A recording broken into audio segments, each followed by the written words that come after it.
good evening. Welcome to my YouTube channel again. Before you watch this video, endeavor to subscribe to Zudo's African Label.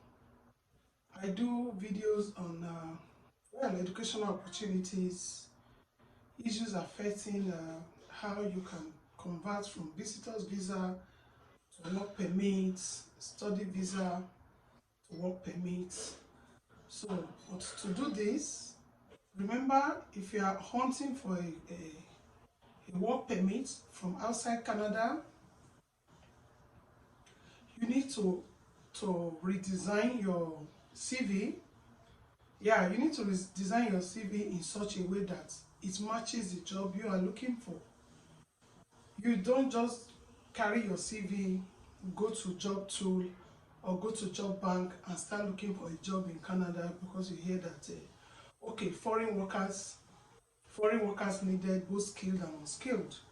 When you decide to look for a job in Canada, you need to reprogram your CV. Make sure that the CV is matching the exact job you're hunting for. Don't forget, just like you're applying from your country, there are so many people applying from different countries and they are also looking for the same job. So you must package your CV and make sure that everything is okay.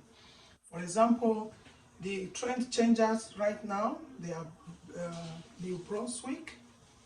New Brunswick is calling. I call them trend changers because they came out now with a new program that is trendy. New Brunswick has a program that is called New Brunswick Critical Worker Program. It has no age limits. You can come with your family, but we are talking about New Brunswick province. They call it New Brunswick Critical Worker Program. So now he said it has no age limits. You can come with your family. Remember that province is known for maritime. Yeah, it's known for maritime. They are low in population. Immigrants are urgently needed there. So if you can't wait to process your immigrant visa, which normally takes longer time, you need to come in with work permits or as a student. But New Brunswick is asking for foreign workers. Their population is only about 17,000 or thereabouts. I'm not too sure. But whatever they are doing now, it is government approved. Governmental approval to hire foreign workers.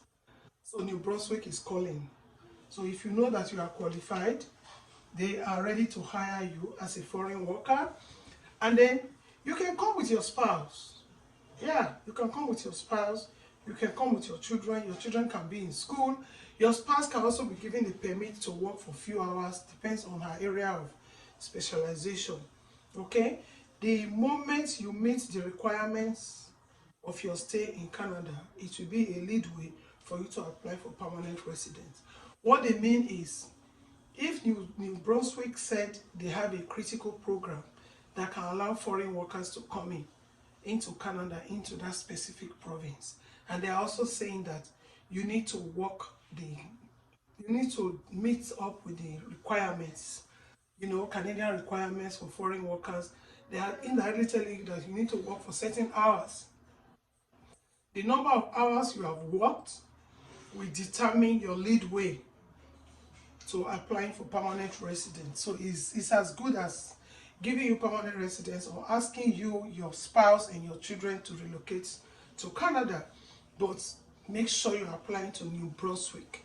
And the particular area you should go into is New Brunswick Critical Worker Program.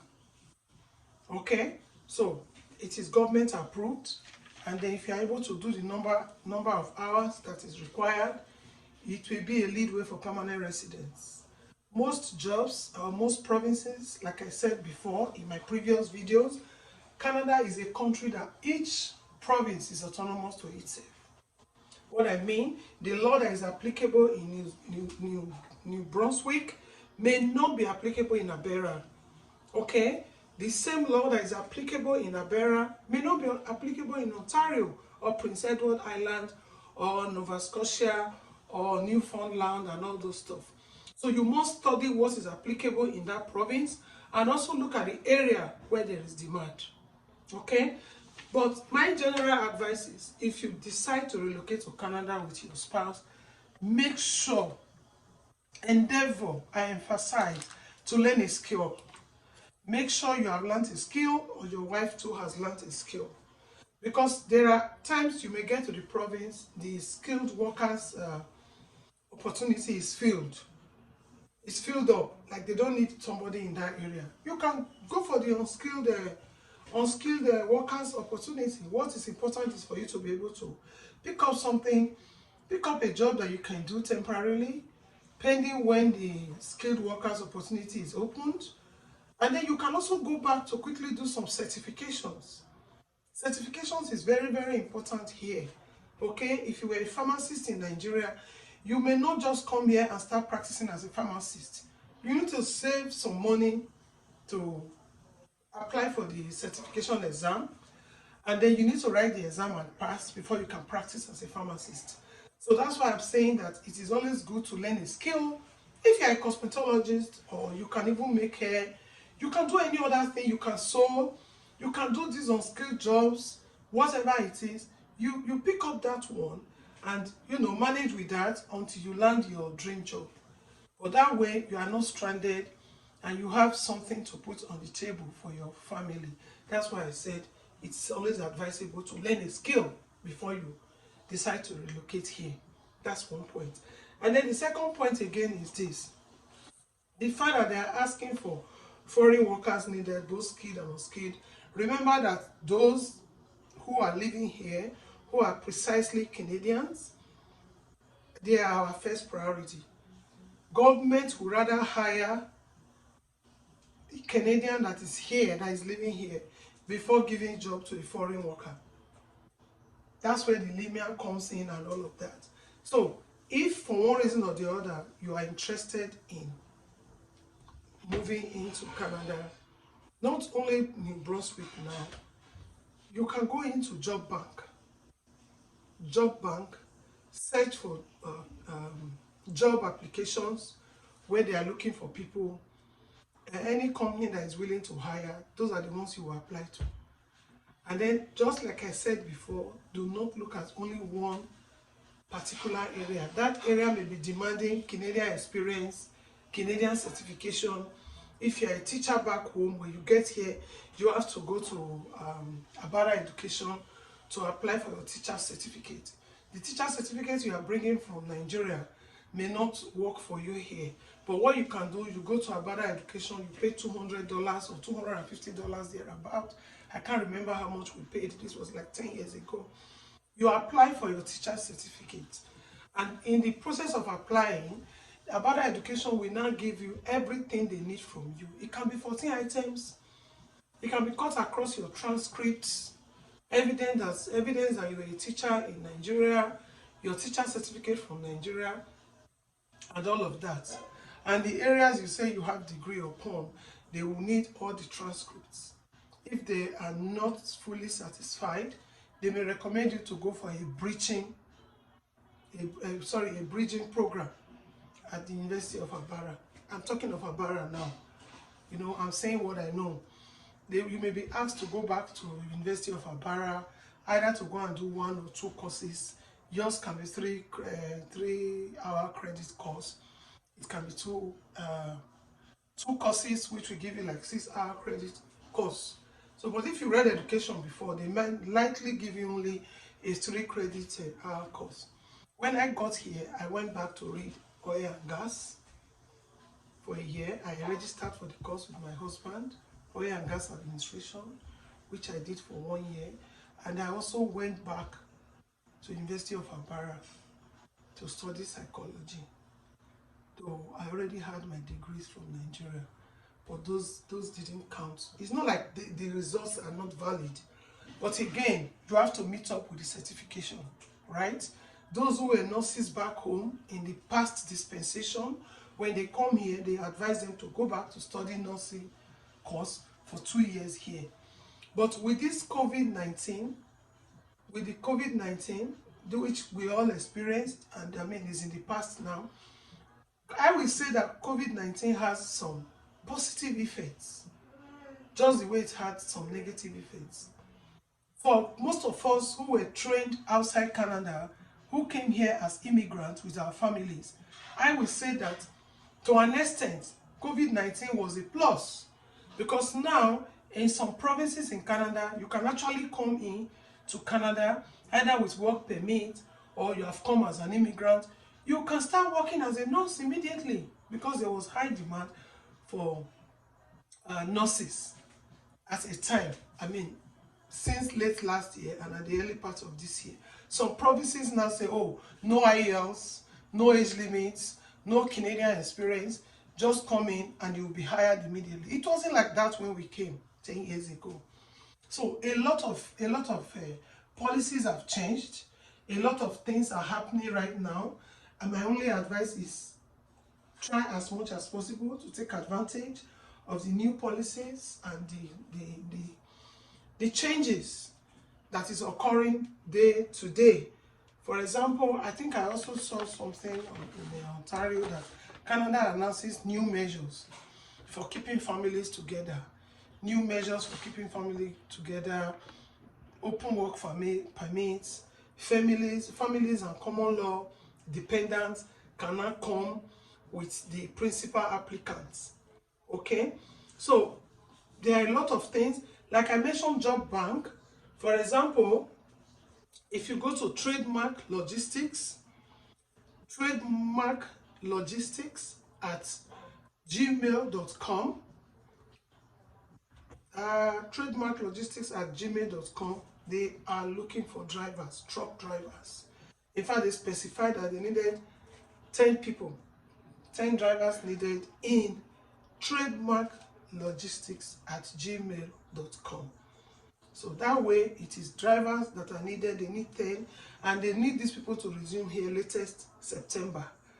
And it's even $23 per hour. So let's take this case as a case study. Now, if they say 10 drivers are needed, and then they are ready to even hire foreign workers, okay?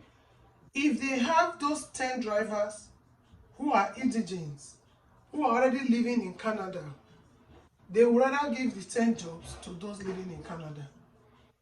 So the issue of applying for open work permits from your country or from Nigeria is a win-win situation. It's an open pool. A lot of people are applying, you are not the only one. So if I announce to you that, oh, trademarklogistics@gmail.com, they are applying, 10 drivers needed, and at the end of the day you apply, they don't call you don't feel bad. Still keep searching. Look for other areas where you feel that they can hire you immediately, right? And then if they are saying that you should resume September, I'm using it as a case study. If they are saying that these drivers are needed by September, we are already in the end of July. Okay, so you have only August and then September. I'm not sure what day in September that they want these truck drivers, but assuming you are just saying it, you are applying now, and then, you know, this issue of visa, time for waiting for visa, it also varies from country to country.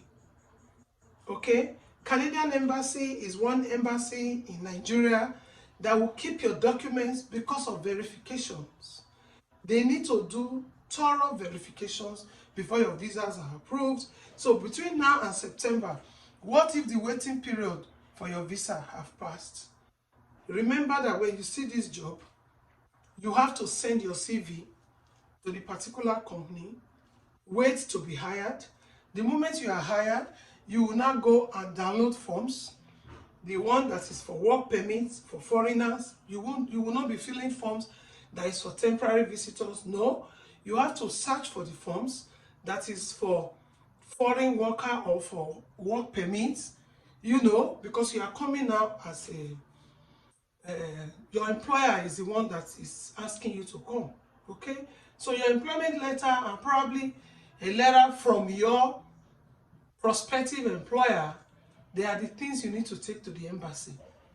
Now, when you do the applications, you upload to IRCC, you have to wait for your biometrics letter to drop, and as soon as the biometric letter drops, that is when you put in your applications. When you put in your applications, IRCC is not going to specifically quickly look for Doreen Yusuf applications to quickly process it, because trademark logistics has hired her, and she needs to be in Canada by September to go drive truck for trademark logistics. It doesn't work like that.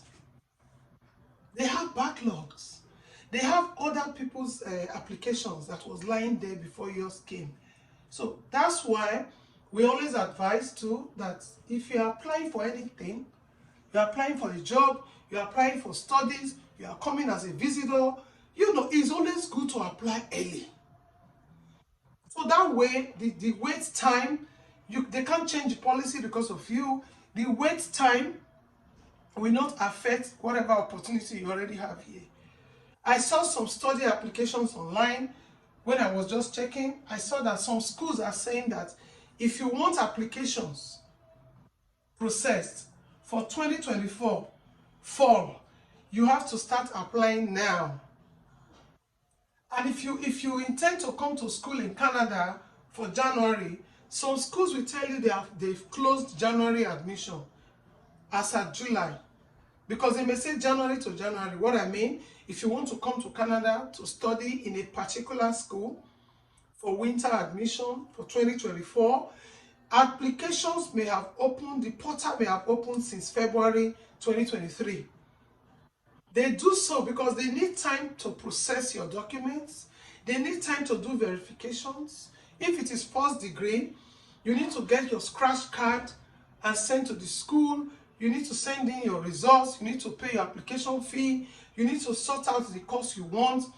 And then the period the school will use to reply you, the course advisor is dealing with so many international students and resident students. So it is not only your case. So for you to come and start complaining, I applied to Canadian school since January, they've not replied me, they didn't answer me. You start early. You start early. If you want to come to Canada January next year, it is almost too late. Because the students coming in for the fall admission starts by September. Okay? So that fall admission that is starting by September, end of the day, the students are expected to start traveling into Canada from about the 21st of August. So how do you want to put in application today now as I'm speaking to you, and you want to come to Canada for fall admission? It's not possible. It is not possible, because when you get your admission letter from the school, that is when you start planning now to go and apply. To go and apply for your visa. And when you apply for your visa, the visa doesn't come on time.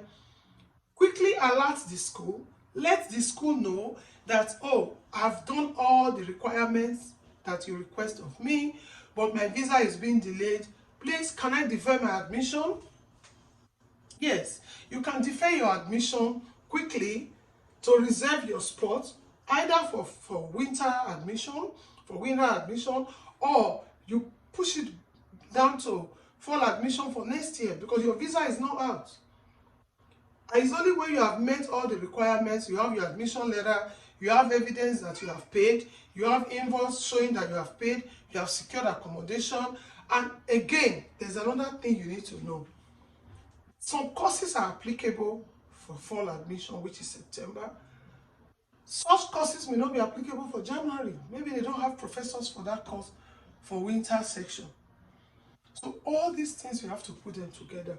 So my main thing today is to just tell you about the job opportunity in New Brunswick that allows you to come with your family, that allows you to come with your spouse, your wife, your husband. Your children can be in school while you are doing that. So the last question I want to quickly address now, some of the topics I will be teaching or talking about in the next few weeks. There may be questions that they ask me on my YouTube video. I'll use the opportunity to answer it into another video. Somebody asked me, my student visa is expiring soon. Can I apply for a renewal? The answer is yes.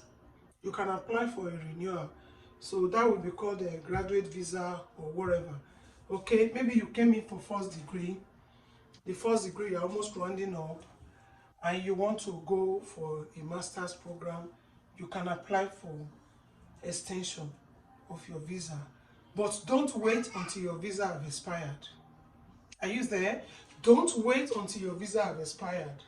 When you know that, oh, you still need to do some co-op, maybe you came to study engineering, it's a 5 years program, and then you need a 1 year, or you need 3 months, you need 6 months to do your co-op. Without the co-op, maybe your certificate is not complete, you know, and then after that, you have interest again to go for a graduate course. Graduate course is your second degree or master's program. Then you can apply for extension of your visa. But you must have evidence that you are still in school. And if you're applying for a graduate class, maybe for like January admission, and you are finishing by April 2023, you plan to start your master's program for winter admission for January 2024, and in between that April and December, you're going to be doing some co-op, so you can quickly apply while your visa is still valid. So that's in the case of Canada. And then in the case of UK, I also did research on it. They said you can also apply for what they call a graduate visa, and then you can also remain in UK for extra 2 years. I did a research on that. After your first degree or your master's, you can remain in UK for 2 years, for extra 2 years. You can stay in UK for extra 2 years. But if you came in for PhD, if it is PhD, you can remain in UK. Sorry, did I say US? Sorry, I'm talking about UK. You can remain in UK for extra 3 years if it is PhD. You can remain in UK for another 3 years if you have a PhD, and you cannot submit the application from another country. You must remain inside UK when you are asking for the extension, or when you are extending your visa, or whatever you want to do. You must remain in UK. Okay? And then the last one, you should also inform your educational advisor, whether you're in Canada or you're in UK. You know, why I'm making sure that when I'm talking about Canada, I'm also talking about UK, because some of our children now are allowed to go to UK. Yes, I did a video on that. You are allowed to go to UK to work, school for at least 3 years, but you must be between the age of 18 and 35. So you can remain in UK if you have done your PhD there. You can remain in UK for 3 years. But the new policy in Canada now says, or UK too, says you can, if you are between 18 and 35, you can go and live in UK as a Canadian citizen. You can go and live in UK for 3 years, either to study or to work, but not to constitute nuisance. So make sure you inform your educational advisor to advise you on the next step. Do not wait for your visa to expire. So I think I'll stop this video here for today. Please, if you have not subscribed to our YouTube channel, do so. I mean, it's free. Just do so. Follow us on our YouTube channel, subscribe and like our videos, and then feel free to ask me questions. Feel free to ask me questions, because I have experience in some of these areas. I can guide you. I can also ask you to go and retake your WAEC if you don't have a good results. Yes. So, and then the issue of certification too. The issue of certification, if you are coming here as an immigrant, I can advise you if you throw questions to me. If you are a teacher, I can give you the link where you will quickly go to as soon as you come here to do your certification. And then some provinces now are saying no age limits, no IELTS, no this, no that.